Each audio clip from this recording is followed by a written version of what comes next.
পঢ়িলো কি খেন divorce paper মই সহি মাত দিছো তই সহি মাত দিলে কাম শেষ তাৰ মানে তই হলো মই তোক চিৰ জীৱনৰ কাৰণে এৰি দিম বহুত জ্বালা দিছে তই মোক ঐ তই আমাৰ ঘৰত আকৌ কিয় আহিছা দা আনি কাটাৰ আগত তাক সুধিলো মই ইয়াতে কি আছো ঐ মিঠাই সি কি আহিছে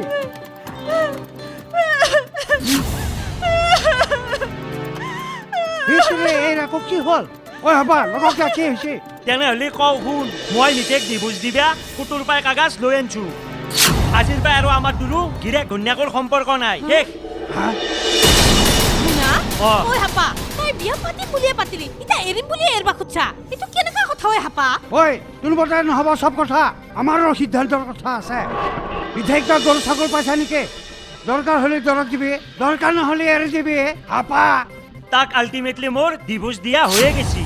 তাৰ লগত মোৰ কোনো সম্পৰ্ক লেটি বেটি নাই ডিভোৰ্স দিছা হয় না অ পিছে তই যে তাই খৰচ পাতি গিলা দি থাকবা লাগব ইটো গম পাইছা না নাই মই চাকৰি নকৰো নহয় উকিলৰ লগত কথা পতা হৈ গেছি কাগজ খান চহী মাৰি আমাৰ ঘৰত পঠাই দিবি মই যাওঁ হা বাই ঐ এইগিলা সি কি কয়গে মই একো বুজিয়ে নাপালো এনেকে যদি সিহঁতৰ সংসাৰখন ভাঙি যায় তেতিয়া কি হ'ব তাকেটোৱে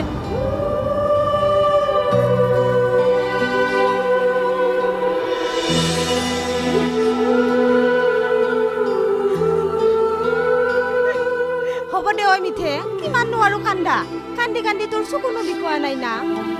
ঐ পখিলি চাচোন পাপাই মোক কিমান ভাল পাইছিল